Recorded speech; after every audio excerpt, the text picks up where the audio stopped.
Hello friends, कैसे हैं आप सब। मैं उम्मीद करता हूं आप अच्छे होंगे। दोस्तों, आज हम लोग स्टडी करेंगे पैंक्रियाज के बारे में, जिसको हिंदी में अग्नाशय कहा जाता है। अग्नाशय की खोज लैंगरहैंस के द्वारा की गई थी। अग्नाशय एक पत्तीनुमा संरचना होती है। अग्नाशय के 4 प्रकार की कोशिकाएं पाई जाती हैं: alpha cell, beta cell, delta cell और एफ सेल। जो अल्फा, बीटा और डेल्टा होती हैं यह हार्मोन का निर्माण करती हैं, या इसको अंतःस्रावी ग्रंथि भी कहा जाता है। जो एफ सेल होती हैं यह अग्नाशयी रस का निर्माण करती हैं और इसको बहिःस्रावी ग्रंथि कहा जाता है। यानी इस तरह पैंक्रियाज जो है यह दोनों तरह की जो है ग्रंथि में आता है। इसको अंतःस्रावी ग्रंथि और बहिःस्रावी ग्रंथि दोनों कहा जाता है। एफ कोशिका अग्नाशय रस का निर्माण करती है। छोटी आंत के डिओडेनम में अग्नाशय रस को स्रावित करता है। अग्नाशय रस की मात्रा 1 लीटर प्रतिदिन होती है। अग्नाशय रस में 3 प्रकार के एंजाइम्स मौजूद होते हैं और यह एंजाइम्स जो भोजन के टूटने में सहायक होते हैं। अब जैसे ट्रिप्सिन एंजाइम्स, एमाइलेज एंजाइम्स और लाइपेज एंजाइम्स, यह तीनों अग्नाशय रस में उपस्थित एंजाइम्स होती हैं। छोटी आंत में स्थानांतरण होता है। अब अगर कार्बोहाइड्रेट, प्रोटीन्स और लिपिड्स की बात की जाए तो इसका पूर्ण पाचन यह किसमें, छोटी आंत में हो जाता है। और यह किसके द्वारा होता है, अग्नाशयी रस के द्वारा होता है। यह अग्नाशयी रस इसका पाचन करती है। और अगला है प्रोटीन, ट्रिप्सिन। जैसे प्रोटीन को ट्रिप्सिन पेप्टाइड्स में कन्वर्ट करता है, जिसको अमीनो अम्ल कहा जाता है। कार्बोहाइड्रेट्स को एमाइलेज मैलोज में करता है, जो 100% रूपांतरण होता है। लिपिड्स को लाइपेज में होता है और बसीय अम्ल को 100% रूपांतरण ग्लिसरॉल में बसीय अम्ल में हो जाता है। यानी इस तरह हम ये सिंप्लीफाई या सिंपली कह सकते हैं कि प्रोटीन को ट्रिप्सिन अमीनो अम्ल में कन्वर्ट करता है, कार्बोहाइड्रेट को एमाइलेज माल्टोज में कन्वर्ट करता है और लिपिड्स को लाइपेज बसीय अम्ल ग्लिसरॉल में करता है।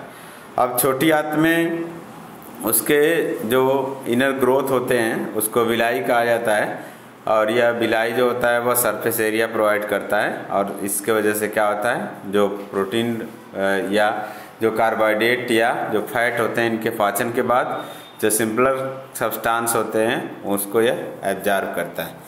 अब इसमें यह जो क्रिप्ट है, क्रिप्ट का लिवर कून, यह आंतरीय ग्रंथि या इसको हम इंटेस्टिनल ग्लैंड कहते हैं, ये आंती रस का स्रावण करती है। और आंती रस का स्रावण करने से यह सुक्रोज, माल्टोज या लैक्टोज में बदल देता है। जैसे सुक्रोज को सुक्रेज जो एंजाइम होता है ग्लूकोज और फ्रक्टोज में कन्वर्ट करता है। लैक्टोज को लैक्टेज एंजाइम ग्लूकोज और गैलेक्टोज में परिवर्तित करता है। और माल्टोज को माल्टेज एंजाइम ग्लूकोज और ग्लूकोज में 2 ग्लूकोज माल्टोज में कन्वर्ट करता है। भोजन का पूर्ण पाचन छोटी आंत में होता है। पाचन के बाद छोटी आंत के जियोजेनम तथा इलियम भाग द्वारा होता है। भोजन का अवशोषण कर लिया जाता है।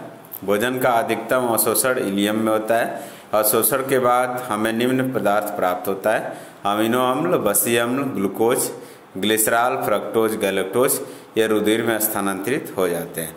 अवशोषण के बाद बचा हुआ बाकी भोजन बड़ी आंत में स्थानांतरित कर दिया जाता है। अब बड़ी आंत में क्या होता है, बड़ी आंत की लंबाई जो होती है वह 1.1 से लेकर के 1.15 मीटर तक होती है। इसका व्यास लगभग 3 इंच होता है। यह बड़ी आंत के भाग निम्नलिखित होते हैं। इसको हम कायकम, कोलन और रेक्टम कहते हैं। ये 3 पार्ट है, कायकम, कोलम और रेक्टम। और यहीं से जुड़ा हुआ ये अपेंडिक्स होता है। यही अपेंडिक्स अवशेषीय अंग है, जो क्या होता है कि हमारे जो है पूर्वज जब पत्तियों का भक्षण किया करते थे या पत्तियों का सेवन किया करते थे तो उस सेल्यूलोज को पचाने के लिए यह अपेंडिक्स जो है हेल्प करता था। अब कायकम क्या करता है, कायकम में एक जीवाणु पाया जाता है। उस जीवाणु का नाम है एस्चेरिचिया कोलाई। और यह जीवाणु एस्चेरिचिया पचे हुए भोजन को मल के रूप में बदल देता है तथा इसके बदले हमारे शरीर से विटामिन के और विटामिन 12 जो है देता है और यह सहजीवी संबंध निभाता है। कोलन जो होता है यह मल से पानी का अवशोषण करता है। रेक्टम जो होता है वह उत्सर्जित मल का संग्रह घर होता है और यह बाद में एनस से जो है इसको निकाल दिया जाता है। अब कौन कौन सी ग्रंथियां हैं, तो ग्रंथियों के बारे में हम लोग नेक्स्ट डे स्टडी करेंगे। आज के लिए इतना ही। Thank you.